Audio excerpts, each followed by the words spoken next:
환한 아침 햇살 아래 중앙에는 낡은 회색 점퍼와 더러운 청바지를 입은 60대 중반 한국 남성이 입구 옆 쓰레기통을 뒤지고 있습니다. 그는 풍파를 겪은 얼굴이지만 품위 있는 자세를 유지하고 있습니다. 그의 뒤쪽에서는 정장을 입은 20대 한국인 직장인 3명이 스마트폰으로 조롱하듯 사진을 찍으며 비웃고 웃고 있습니다. 쓰레기통 앞의 남성은 남루한 외모에도 불구하고 은은한 권위의 분위기를 풍깁니다. 오늘도 어김없이 해가 떠올랐습니다. 서울 강남구 테헤란로에 위치한 대성그룹 본사 건물 앞 오전 8시 30분이었습니다. 출근 시간을 맞아 정장을 빼입은 직장인들이 바삐 건물 안으로 들어가고 있었습니다. 주인공이신 여러분께서 구독으로 당신의 지혜를 나눠주시고 좋아요로 공감의 박수를 보내주세요. 그런데 이 아침 본관 입구 옆 쓰레기통 앞에 한 남성이 서 있었습니다. 60대 중반으로 보이는 그의 모습은 여느 노숙인과 다를 바 없었습니다. 낡은 회색 점퍼에 때 묻은 청바지, 해진 운동화 한 켤레가 그의 전부였습니다. 남성은 쓰레기통 안을 들여다보며 무언가를 찾고 있었습니다. 손을 집어넣어 버려진 서류 뭉치를 하나씩 꺼내 살펴보았습니다. 그의 손은 잔뜩 주름이 잡혀 있었고 손톱 밑은 검게대가 끼어 있었습니다. 이 광경을 본 출근길 직원들의 반응은 싸늘했습니다. 젊은 여자 직원 하나가 코를 찌푸리며 지나쳤습니다. 저기 또 나타났네요, 정말. 30대 초반의 남자 직원이 눈살을 찌푸렸습니다. 경비 아저씨들은 뭐 하는 거야? 저런 사람 왜 가만히 둬? 그 중에서도 가장 노골적인 반응을 보인 건 올해 입사한 신입사원 3명이었습니다. 마케팅팀에 배치된 민준씨 25세, 기획팀의 서영씨 24세, 그리고 인사팀 우진씨 26세였습니다. 민준씨가 스마트폰을 꺼내 들었습니다. 야, 저거 봐. 완전 대박이다. 카메라 앱을 켰습니다. 몰래 각도를 맞춰 남성의 모습을 촬영했습니다. 쓰레기통을 뒤지는 장면, 서류를 펼쳐보는 모습까지 세세하게 담았습니다. 서영씨가 키득거리며 말했습니다. 회사 단톡방에 올려야겠다. 제목은 뭐로 할까? 우진씨가 거들었습니다. 오늘의 풍경, 대성그룹 앞 일상, 이런 거? 민준씨가 사진 3장을 선택했습니다. 단체 채팅방에 업로드했습니다. 채팅방 이름은 2025년 신입사원 동기방이었고 멤버는 총 37명이었습니다. 사진과 함께 올라간 메시지가 있었습니다. 키읔 회사 앞에서 이런 분 처음 봄. 저런 인생은 안 살아야지 여러분. 불과 5분 만에 반응이 쏟아졌습니다. 하하 이모티콘 12개, 놀람 이모티콘 8개, 댓글도 달리기 시작했습니다. 헐, 진짜네요. 아침부터 눈살 찌푸리게 하네. 경비 아저씨한테 말씀드려야 하는 거 아닌가요? 지금 시대에 저렇게 사는 사람도 있구나. 우리는 진짜 행복한 거 맞죠? 조회수는 순식간에 올라갔습니다. 47회, 89회, 그리고 곧 147회를 넘어섰습니다. 그 남성은 이 모든 상황을 알지 못했습니다. 아니, 알았을지도 모릅니다. 하지만 전혀 개의치 않는 표정이었습니다. 그저 묵묵히 서류를 살피고 중요해 보이는 것들을 낡은 청가방에 하나씩 집어넣었습니다. 그의 눈빛은 흐릿하지 않았습니다. 오히려 날카로웠습니다. 마치 무언가를 찾고 있는 사람의 눈빛이었습니다. 버려진 커피잔을 치우고 구겨진 종이를 펼쳤습니다. A사 용지 몇 장이 그의 손에 들렸습니다. 남성은 잠시 서류를 응시했습니다. 입가에 희미한 미소가 번졌습니다. 가방 안쪽 깊숙한 곳에 그 서류를 조심스럽게 넣었습니다. 오전 8시 40분이 되었습니다. 출근 인파는 더욱 늘어났습니다. 대성그룹 본사 로비로 사람들이 물밀듯이 밀려 들어갔습니다. 그 남성은 여전히 그 자리에 있었습니다. 한 중년 남자 직원이 지나가다 중얼거렸습니다. 거지가 왜 여기서 어슬렁대는 거야, 진짜. 또 다른 여자 직원이 동료에게 속삭였습니다. 저런 사람들 때문에 회사 이미지 떨어지는 거 아니에요? 하지만 정작 그 남성은 아무 말도 하지 않았습니다. 쓰레기통에서 손을 떼고 천천히 건물 입구 쪽 야외 벤치로 걸어갔습니다. 거기 앉았습니다. 가방을 무릎 위에 올려놓고 대성그룹 본사 건물을 올려다보았습니다. 지상 47층 규모의 유리 건물이 아침 햇살을 받아 반짝였습니다. 남성의 입술이 살짝 움직였습니다. 옛날 생각나네? 그 짧은 혼잣말에는 묘한 감정이 담겨 있었습니다. 그리움일까요? 아니면 그보다 더 복잡한 무언가였을까요? 그의 표정에서는 알 수 없었습니다. 오전 9시가 가까워졌습니다. 대부분의 직원들이 건물 안으로 들어갔습니다. 거리는 조금씩 한산해졌습니다. 하지만 회사 안에서는 또 다른 이야기가 펼쳐지고 있었습니다. 대성그룹 본사 7층 마케팅팀 사무실이었습니다. 오전 9시 정각 직원들이 하나둘 자리에 앉아 컴퓨터를 켰습니다. 민준 씨가 책상에 앉자마자 스마트폰을 확인했습니다. 아까 올린 사진의 반응이 궁금했던 것입니다. 예상대로 댓글이 계속 달리고 있었습니다. 옆자리 선배 직원 재훈 씨 29세가 물었습니다. 민준 씨 뭐 재미있는 거라도 있어요? 민준 씨가 스마트폰 화면을 보여줬습니다. 아, 이거요. 아까 회사 앞에서 찍은 건데요. 재훈 씨가 화면을 들여다보았습니다. 눈살을 찌푸렸습니다. 에이, 이런 거 찍어서 뭐해요? 좀 그렇잖아요. 하지만 민준 씨는 개의치 않았습니다. 그냥 재미로 올린 건데요. 다들 좋아하던데요? 같은 팀 막내 수연 씨 24세가 끼어들었습니다. 저도 봤어요. 진짜 저런 분이 회사 앞에 계셨어요? 민준 씨가 고개를 끄덕였습니다. 네, 쓰레기통 뒤지고 계시더라고요. 완전 영화에서나 볼 법한 장면이었어요. 이 대화를 듣고 있던 다른 직원들도 하나둘 관심을 보이기 시작했습니다. 신입사원 단톡방에 들어가 있던 사람들은 이미 그 사진을 본 상태였습니다. 한 직원이 말했습니다. 경비실에 얘기해야 하는 거 아니에요? 회사 이미지도 있고. 다른 직원이 동조했습니다. 맞아요. 혹시 위험한 사람이면 어떡해요? 기획팀 사무실에서도 비슷한 대화가 오갔습니다. 서영 씨가 동기들과 모여서 그 사진을 보며 수군거렸습니다. 저 사람 매일 나타나는 건 아니겠죠? 글쎄요. 오늘 처음 본 것 같은데. 어쨌든 좀 그렇긴 하네요. 우리 회사 앞에서 저러시면. 인사팀의 우진 씨는 한 발 더 나갔습니다. 점심시간 전에 경비실에 전화를 걸었습니다. 여보세요, 경비실이죠? 인사팀 우진입니다. 오늘 아침에 본관 앞 쓰레기통 근처에 수상한 사람이 있었는데요. 확인 좀 해주실 수 있나요? 경비실 직원이 대답했습니다. 아, 그 어르신 말씀이신가요? 아침에 잠깐 계셨는데 지금은 벤치에 앉아 계십니다. 우진 씨가 짜증 섞인 목소리로 말했습니다. 그럼 왜 안 내보내시는 거예요? 회사 직원들 불안해하잖아요. 경비실 직원이 난감한 목소리로 답했습니다. 그게 아무것도 안 하시고 그냥 앉아만 계셔서요. 쫓아낼 명분이. 우진 씨가 말을 끊었습니다. 에휴, 됐어요. 나중에 문제 생기면 책임지셔야 할 거예요. 전화를 끊고 동료들에게 말했습니다. 경비 아저씨들도 참. 저런 건 바로바로 처리해야 하는 거 아니에요? 오전 10시가 되었습니다. 회사 내부 메신저에도 그 이야기가 퍼지기 시작했습니다. 신입사원들만의 이야기가 아니었습니다.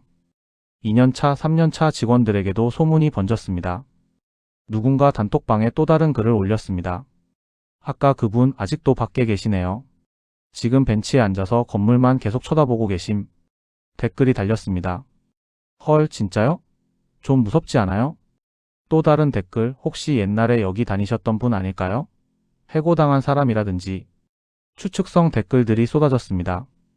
하지만 아무도 진실을 알지 못했습니다. 그 사이 건물 밖 벤치에서 그 남성은 여전히 조용히 앉아 있었습니다. 가방을 꼭 껴안고 때때로 건물을 올려다보았습니다. 지나가는 사람들이 힐끗힐끗 쳐다보았습니다. 하지만 아무도 말을 걸지 않았습니다. 그는 투명 인간 같았습니다. 오전 11시가 가까워질 무렵이었습니다. 남성이 가방에서 무언가를 꺼냈습니다. 낡은 수첩 하나였습니다. 펼쳐서 무언가를 적기 시작했습니다. 그의 손글씨는 또박또박했습니다. 떨림 없이 정확했습니다. 수첩에는 이미 빼곡하게 무언가가 적혀 있었습니다. 날짜별로 정리된 기록들이었습니다. 하지만 내용까지는 알 수 없었습니다. 남성은 오늘 날짜 칸에 몇 줄을 적었습니다. 그리고 혼잣말로 중얼거렸습니다. 이제 17건째로군. 그 말의 의미를 아는 사람은 아무도 없었습니다. 남성은 수첩을 덮고 다시 가방에 넣었습니다. 그리고 조용히 눈을 감았습니다. 마치 명상을 하듯이. 회사 안의 직원들은 여전히 그를 조롱거리로 삼고 있었습니다. 단톡방의 조회수는 어느새 200회를 넘어섰습니다. 사진은 계속 공유되었고 새로운 댓글들이 추가되었습니다. 하지만 그들은 몰랐습니다. 자신들이 비웃고 있는 그 사람이 누구인지, 그가 왜 거기에 있는지, 그리고 앞으로 무슨 일이 벌어질지. 시계는 째깍째깍 돌아갔습니다. 정오가 다가왔습니다. 그리고 곧 모든 것이 바뀔 순간이 찾아오려 하고 있었습니다. 점심시간이 시작되었습니다. 오후 12시 정각 대성그룹 본사 구내식당에는 직원들로 가득 찼습니다. 평소와 다를 바 없는 일상이었습니다. 그런데 오후 1시 갑자기 회사 전체에 긴장감이 돌기 시작했습니다. 비서실에서 발송된 한 통의 문자 메시지 때문이었습니다. 수신자는 대성그룹 전 임원진이었습니다. 이사급 이상 120명 전원에게 동시에 전송되었습니다. 긴급 공지. 오늘 오후 2시 본관 대회의실 필참. 사유 불명. 비서실장. 문자를 받은 임원들은 당황했습니다. 이례적인 상황이었기 때문입니다. 영업본부장 강민석 상무 52세가 비서에게 물었습니다. 이거 확인해 봤어요? 무슨 일인지. 비서가 고개를 저었습니다. 저희도 모릅니다, 상무님. 비서실에서도 자세한 내용은 알려주지 않으셨어요. 재무팀 이사 박선희 씨 48세도 마찬가지였습니다. 핸드폰을 들여다보며 미간을 찌푸렸습니다. 갑자기 이게 무슨 일이야? 오늘 오후 일정 다 잡혀 있는데? 비서가 조심스럽게 말했습니다. 이사님 필참이라고 나와 있어서요.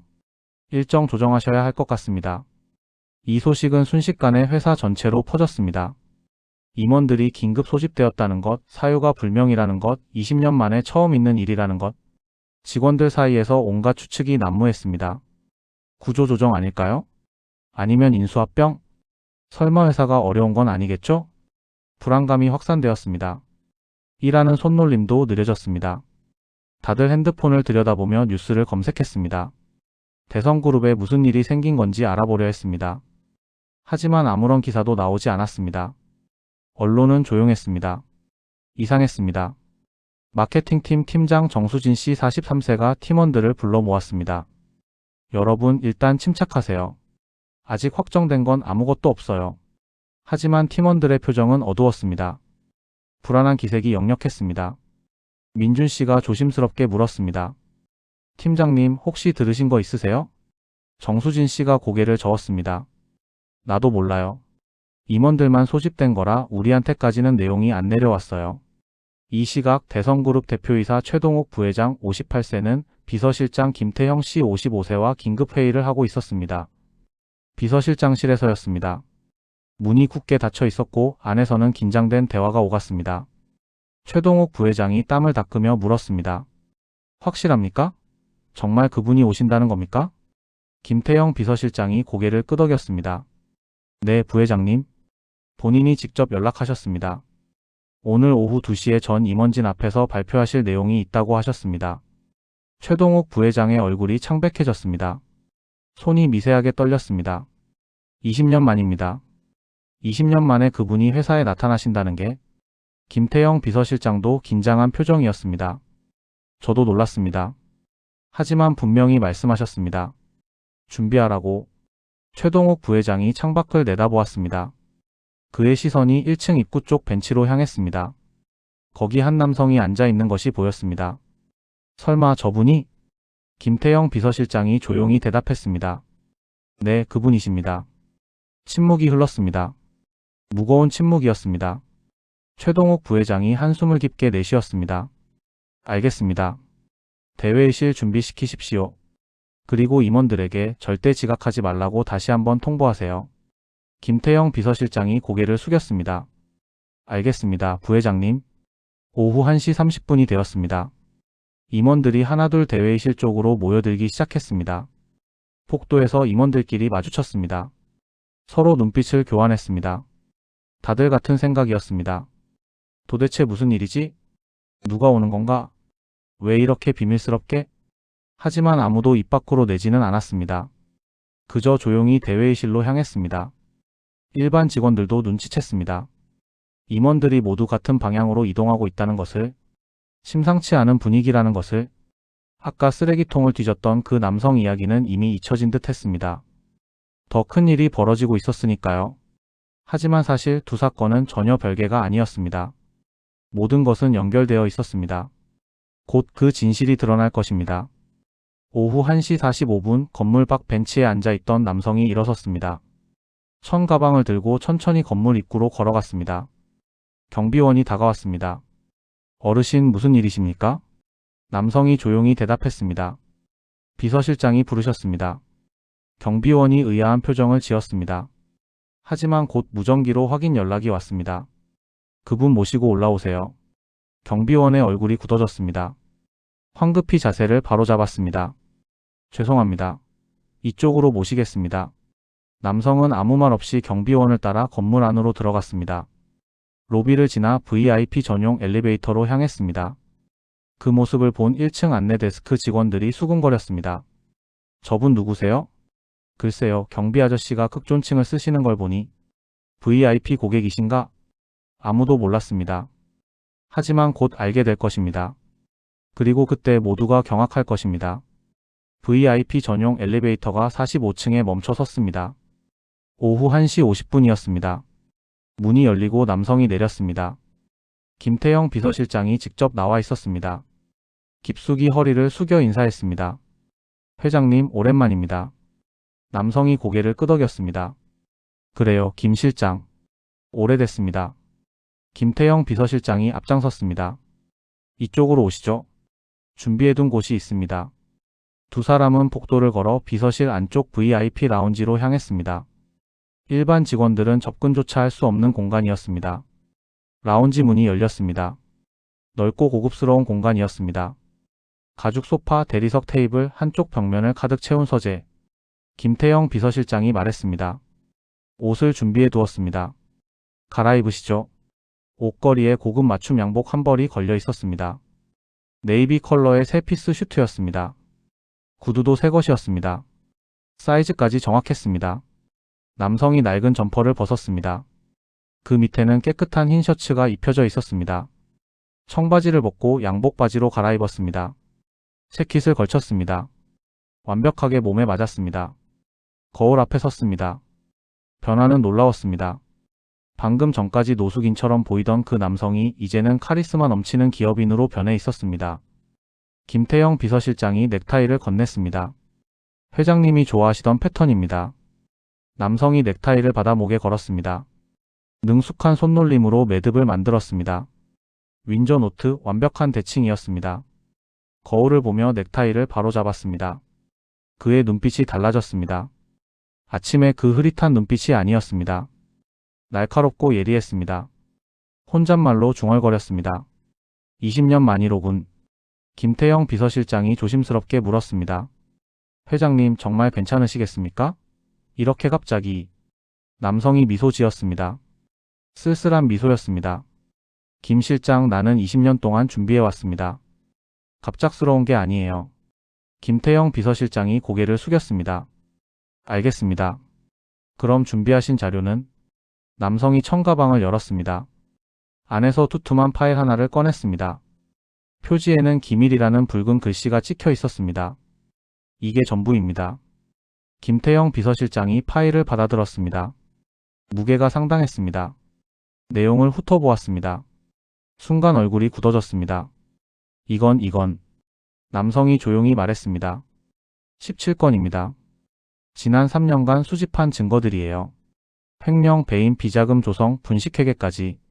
김태형 비서실장의 손이 떨렸습니다. 회장님, 이 정도면. 남성이 말을 이었습니다. 충분하죠. 검찰에 넘기기에도, 전부 교체하기에도. 침묵이 흘렀습니다. 남성이 창밖을 바라보았습니다. 서울 시내가 한눈에 내려다 보였습니다. 그가 세운 이 건물, 그가 키운 이 회사, 그가 떠났던 이 자리. 김 실장. 네, 회장님. 오늘이 딱 맞는 날이에요. 내가 은퇴한 지 정확히 20년째 되는 날입니다. 김태형 비서실장이 놀란 표정을 지었습니다. 그제야 달력을 확인했습니다. 정말 그랬습니다. 20년 전 오늘 박진수 명예회장이 돌연 은퇴를 선언했습니다. 건강상의 이유라고 했습니다. 하지만 진짜 이유를 아는 사람은 극소수였습니다. 남성이, 아니 박진수 회장이 말했습니다. 당신도 알죠, 김 실장. 내가 왜 떠났는지. 김태형 비서실장이 고개를 숙였습니다. 네, 알고 있습니다. 그리고 지금 왜 돌아왔는지도 알 겁니다. 김태형 비서실장이 다시 고개를 끄덕였습니다. 회사를 바로잡으러 오셨습니다. 박진수 회장이 구두끈을 묶었습니다. 일어섰습니다. 거울에 비친 자신을 마지막으로 점검했습니다. 완벽했습니다. 60대 중반이지만 위엄이 넘쳤습니다. 20년의 세월이 그를 늙게 만들었지만 동시에 더 단단하게 만들었습니다. 김태형 비서실장이 시계를 보았습니다. 오후 1시 58분이었습니다.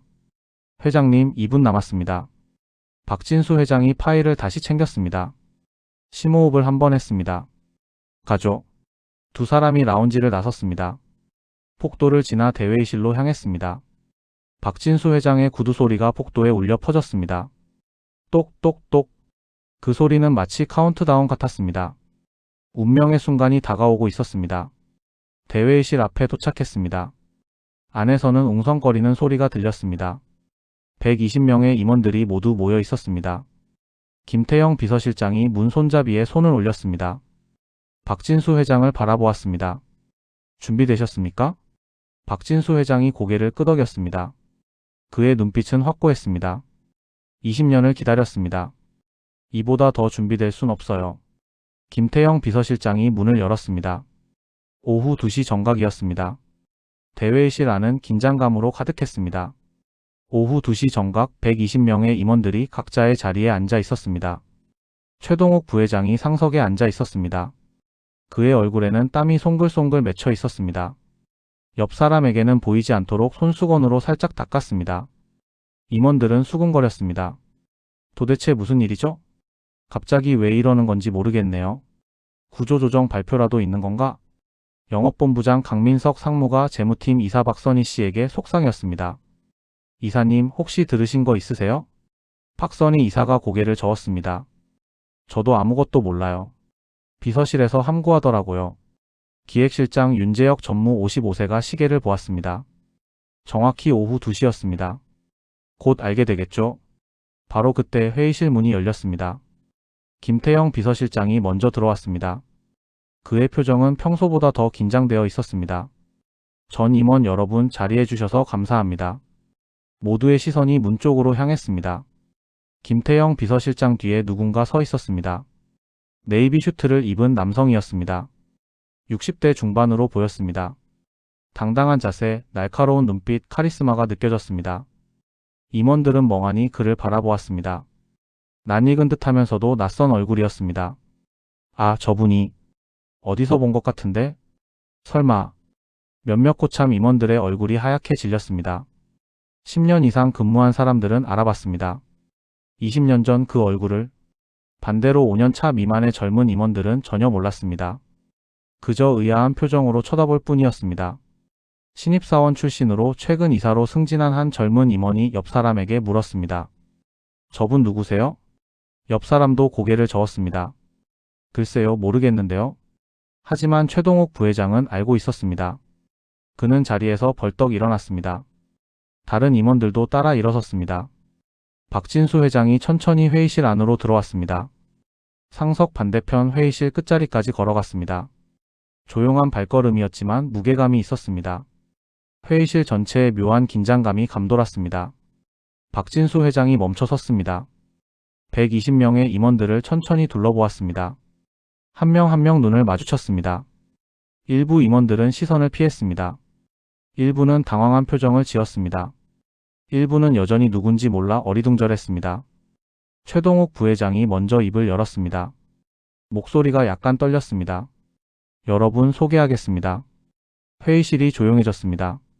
숨소리조차 들릴 것 같았습니다. 대성그룹 창업주이십니다. 박진수 명예회장님이십니다. 순간 회의실이 술렁였습니다. 네, 창업주님이시라고요? 20년 전에 은퇴하신.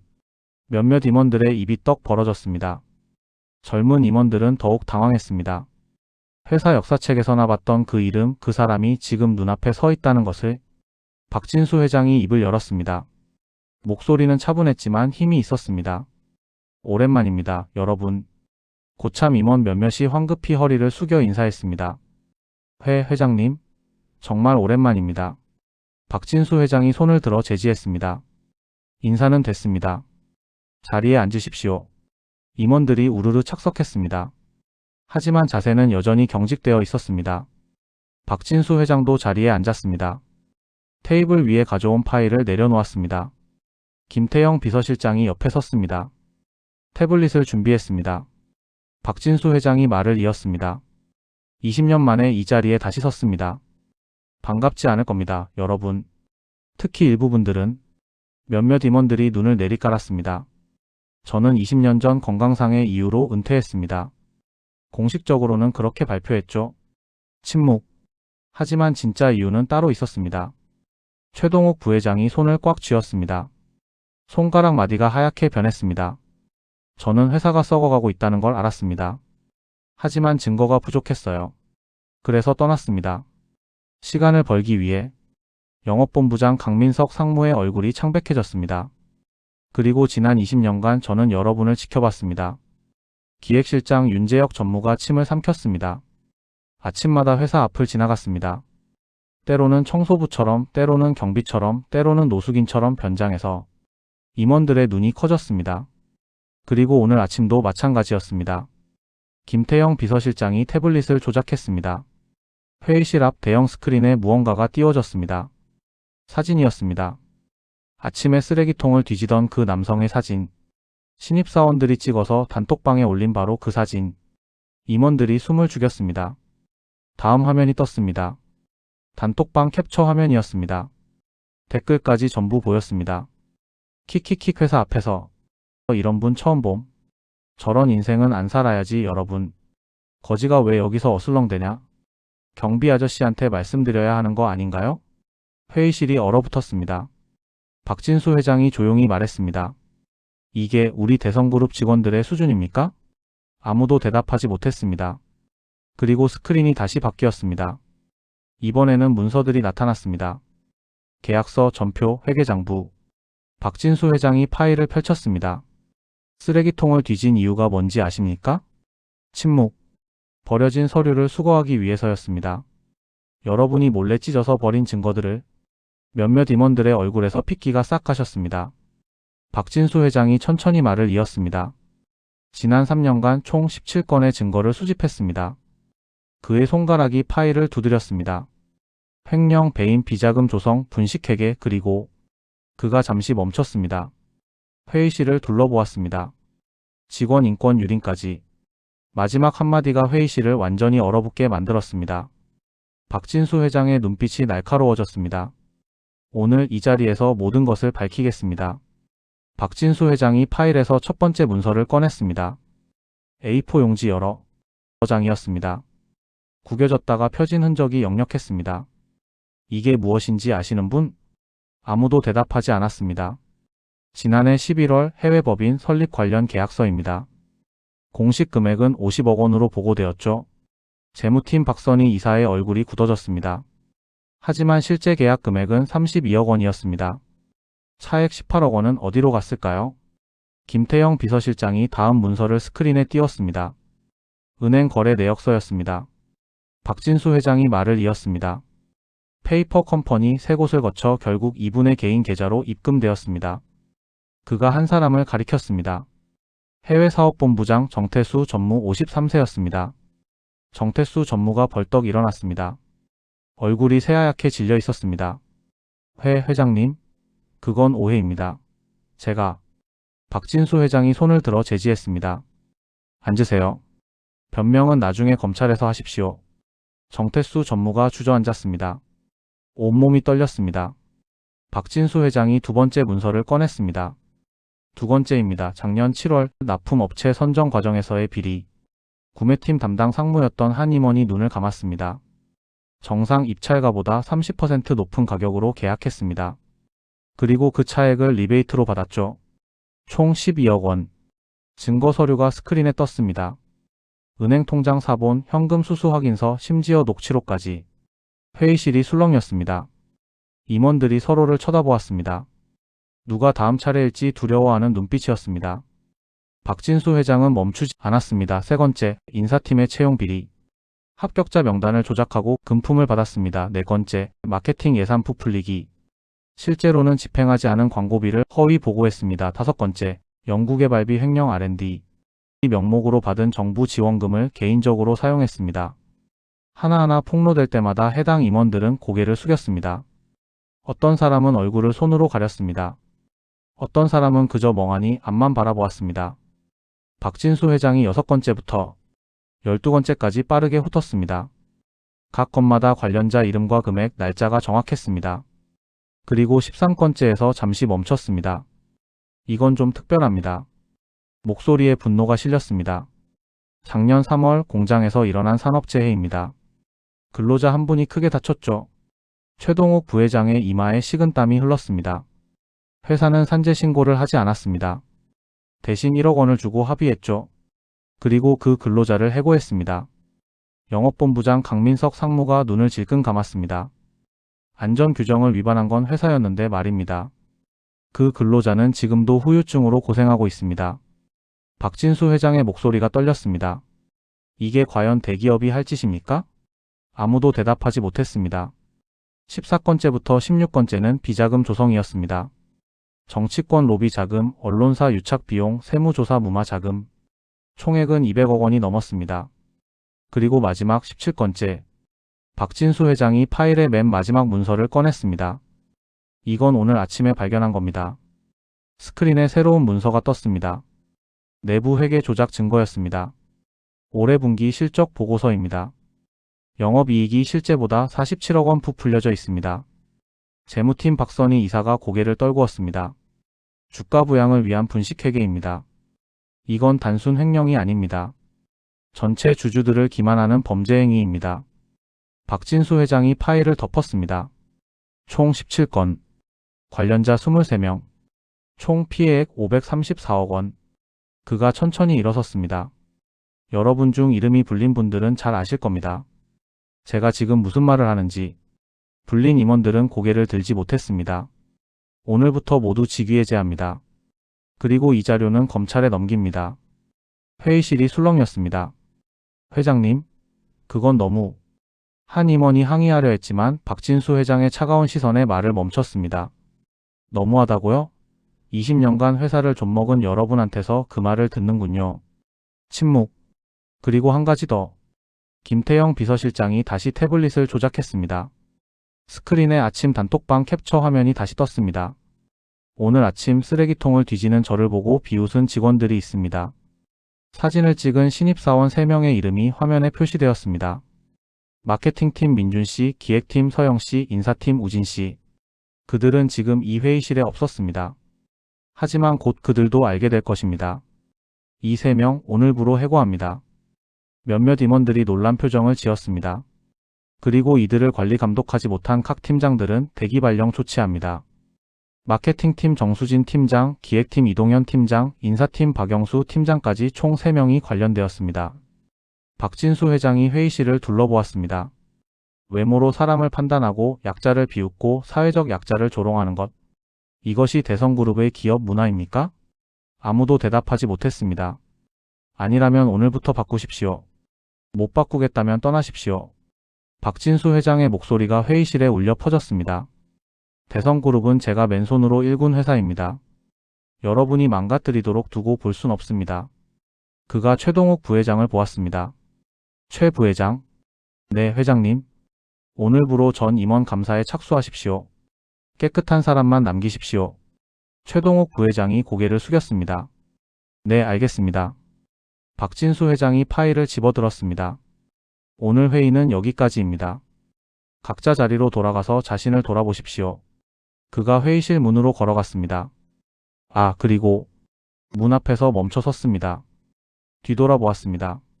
앞으로 저는 매달 한 번씩 이렇게 변장하고 회사 곳곳을 둘러볼 겁니다. 언제 어떤 모습으로 나타날지는 모릅니다. 임원들이 숨을 죽였습니다. 긴장하고 사십시오. 누가 지켜보고 있는지 모릅니다. 박진수 회장이 문을 열고 나갔습니다. 회의실에는 무거운 침묵만 남았습니다. 오후 3시 대성그룹 본사는 발칵 뒤집혔습니다. 인사팀에서 긴급 공지가 떨어졌습니다. 전 직원 이메일로 발송되었습니다. 제목은 인사조치 공고였습니다. 내용을 확인한 직원들은 경악했습니다. 임원 23명 직위해제, 신입사원 3명 해고, 팀장 3명 대기 발령, 사무실마다 술렁이었습니다. 마케팅팀에서는 난리가 났습니다. 민준 씨의 책상은 텅 비어 있었습니다. 이미 경비에게 안내받아 짐을 싸서 나간 뒤였습니다. 동료 직원들이 수군거렸습니다. 도대체 무슨 일이야? 아침에 사진 올린 것 때문이래. 설마 그것 때문에 해고까지? 정수진 팀장은 자리에 앉아 멍하니 화면만 바라보았습니다. 대기 발령 통지서를 받은 상태였습니다. 옆 팀 직원이 조심스럽게 물었습니다. 팀장님 괜찮으세요? 정수진 팀장이 고개를 저었습니다. 모르겠어요. 이게 무슨 일인지. 기획팀도 마찬가지였습니다. 서영 씨는 이미 건물을 떠났습니다. SNS에 사과문을 올리라는 통보까지 받았다고 했습니다. 이동현 팀장 역시 대기 발령이었습니다. 3층 대기 발령자 전용 사무실로 이동하라는 지시를 받았습니다. 인사팀은 더 심각했습니다. 우진 씨뿐 아니라 박영수 팀장까지 조치를 받았으니까요. 남은 팀원들은 어찌할 바를 몰랐습니다. 도대체 회사에 무슨 일이 생긴 거야? 오후 3시 30분 전 직원 대상 긴급 화상회의가 소집되었습니다. 각 층 대형 모니터에 박진수 회장의 모습이 떴습니다. 직원들은 처음 보는 얼굴이었습니다. 하지만 곧 자막이 떴습니다. 대성그룹 창업주 박진수 명예회장. 직원들이 웅성거렸습니다. 창업주님이시라고? 20년 전에 은퇴하신 분 아니었나? 박진수 회장이 입을 열었습니다. 대성그룹 전 직원 여러분 처음 뵙겠습니다. 저는 이 회사를 세운 박진수입니다. 직원들이 숨을 죽였습니다. 오늘 중대한 조치들이 있었습니다. 여러분도 이미 공지를 보셨을 겁니다. 화면에 아침 단톡방 캡처가 떴습니다. 이 사진을 보십시오. 오늘 아침 여러분의 동료 3명이 찍은 사진입니다. 직원들이 화면을 응시했습니다. 사진 속 사람이 바로 저입니다. 순간 회사 전체가 정적에 휩싸였습니다. 저는 20년간 정기적으로 이렇게 변장하고 회사를 점검해왔습니다. 직원들의 눈이 커졌습니다. 청소부로, 배달기사로, 택시기사로, 그리고 오늘같이 노숙인으로 숨소리조차 들리지 않았습니다. 여러분이 고객을 어떻게 대하는지, 협력업체 직원을 어떻게 대하는지, 사회적 약자를 어떻게 대하는지 보기 위해서였습니다. 박진수 회장의 목소리가 엄숙해졌습니다. 오늘 해고된 3명은 회사의 얼굴을 더럽혔습니다. 외모로 사람을 판단하고 조롱하고 비웃었습니다. 화면에 댓글들이 하나하나 표시되었습니다. 저런 인생은 안 살아야지. 거지가 왜 여기서 어슬렁대냐? 정말 눈살 찌푸리게 하네.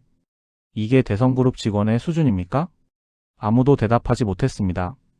그리고 이들을 제대로 관리하지 못한 팀장들도 책임을 물었습니다. 박진수 회장이 잠시 멈췄습니다. 여러분 명심하십시오. 회사의 진짜 실력은 숫자로 나타나는 실적이 아닙니다. 직원들이 고개를 들었습니다. 사람을 어떻게 대하는가, 약자를 어떻게 배려하는가, 그것이 진짜 실력입니다. 마케팅팀 한 직원이 눈물을 닦았습니다. 오늘부터 대성그룹은 달라질 것입니다. 실적도 중요하지만 인성이 더 중요한 회사가 될 것입니다. 박진수 회장의 눈빛이 단호해졌습니다. 앞으로도 저는 계속 여러분을 지켜볼 것입니다. 언제 어디서 어떤 모습으로 나타날지 모릅니다. 직원들이 긴장한 표정을 지었습니다. 두려워하라는 게 아닙니다. 항상 최선을 다하고 사람을 존중하며 일하라는 겁니다. 박진수 회장이 마지막으로 말했습니다. 여러분 한 분 한 분이 대성그룹입니다. 여러분의 행동 하나하나가 회사의 이미지를 만듭니다. 화면이 꺼졌습니다. 직원들은 한동안 멍하니 서 있었습니다. 그날 저녁 회사 곳곳에서 대화가 오갔습니다. 앞으로 조심해야겠어. 맞아, 누가 지켜보고 있을지 모르잖아. 애초에 조심할 필요 없이 그냥 제대로 행동하면 되는 거 아니야? 그렇지. 분위기가 바뀌기 시작했습니다. 해고된 3명은 각자의 SNS에 사과문을 올렸습니다. 민준 씨의 글, 제 경솔한 행동으로 많은 분들께 실망을 드렸습니다. 진심으로 반성하고 있습니다. 서영 씨의 글, 사람을 외모로 판단한 제 자신이 부끄럽습니다. 앞으로 더 나은 사람이 되겠습니다. 우진 씨의 글, 이번 일로 많은 것을 배웠습니다. 다시는 이런 실수를 하지 않겠습니다. 하지만 복직은 불가능했습니다. 회사의 결정은 확고했습니다. 다음날 아침 출근길 직원들의 표정이 달라져 있었습니다. 건물 앞 청소하는 미화 직원에게 인사했습니다. 경비 아저씨께 고개 숙여 인사했습니다. 배달 오신 분께 감사합니다. 라고 말했습니다. 작은 변화들이었지만 의미 있는 변화들이었습니다. 박진수 회장의 메시지는 확실히 전달되었습니다. 사람을 대하는 태도, 그것이 곧 회사의 품격이라는 것을. 일주일이 지났습니다. 대성그룹 본사는 완전히 달라진 분위기였습니다. 오전 9시 출근 시간이었습니다.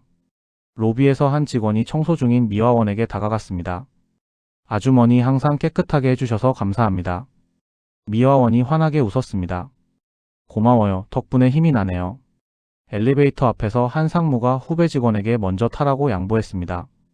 선배님이 먼저 타세요. 아니야, 자네가 먼저. 급한 회의 있다며? 작은 배려들이 쌓였습니다. 구내 식당에서는 직원들이 잔반을 남기지 않으려 노력했습니다. 조리하신 분들을 생각하면 당연한 거죠. 라는 말이 자연스럽게 나왔습니다. 회의실에서는 막내 직원의 의견도 경청하는 분위기가 생겼습니다. 좋은 지적이네요.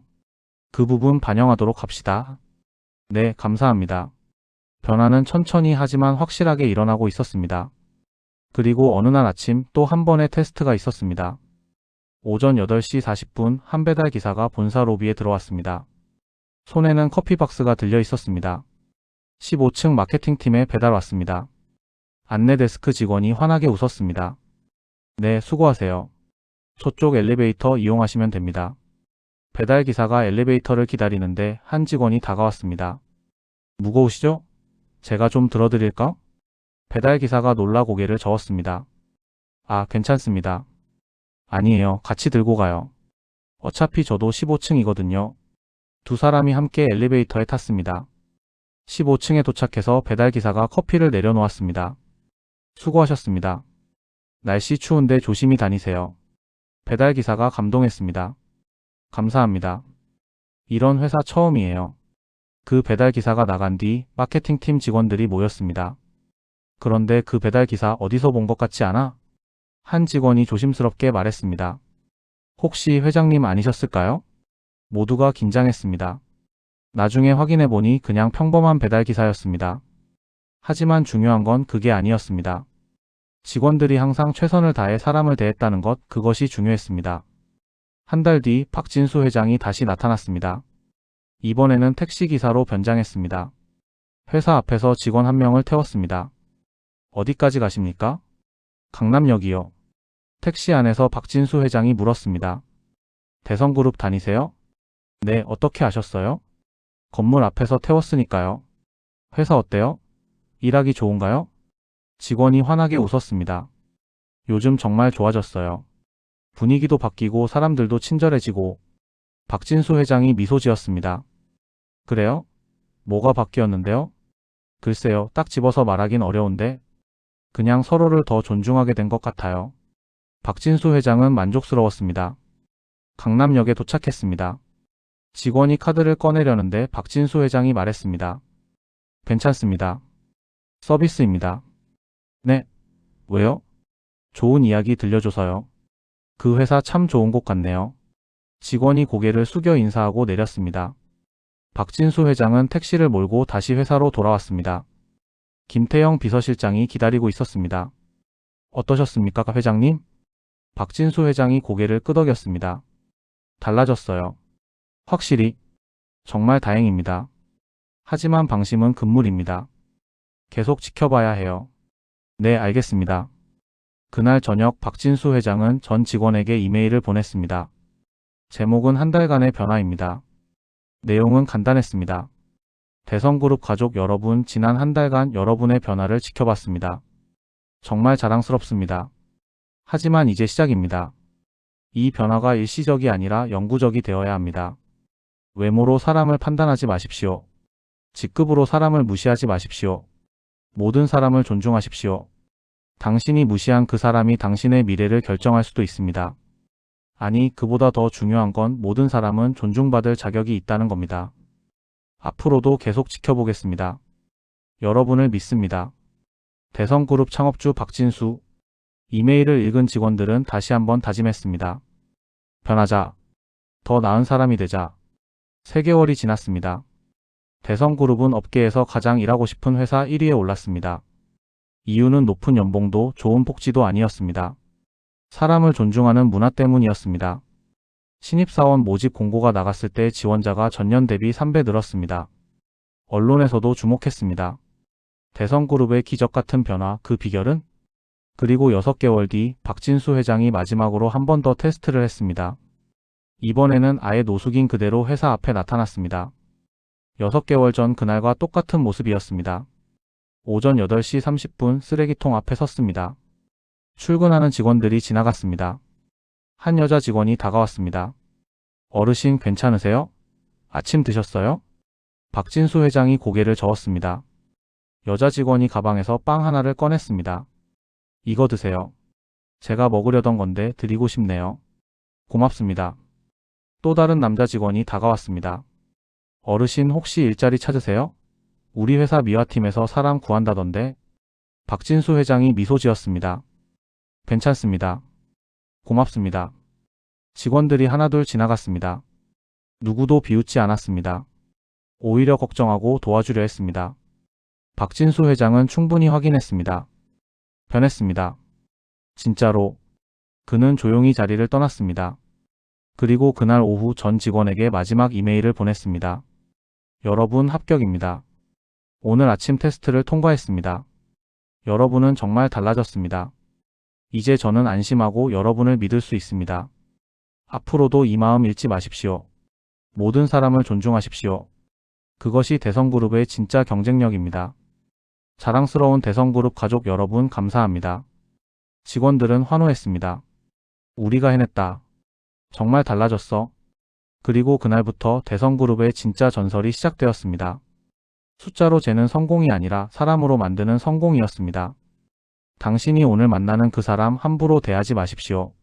그 사람이 누구인지 당신의 미래에 어떤 영향을 줄지 아무도 모릅니다. 하지만 더 중요한 건 모든 사람은 그 자체로 존중받을 가치가 있다는 것입니다. 대성그룹이 배운 교훈이었습니다. 그리고 우리 모두가 기억해야 할 교훈이기도 합니다. 시청해주셔서 감사합니다. 여러분의 구독이 저에게는 큰 힘이 됩니다. 따뜻한 이야기 앞으로도 계속 전해드리겠습니다. 구독과 응원 진심으로 감사드립니다.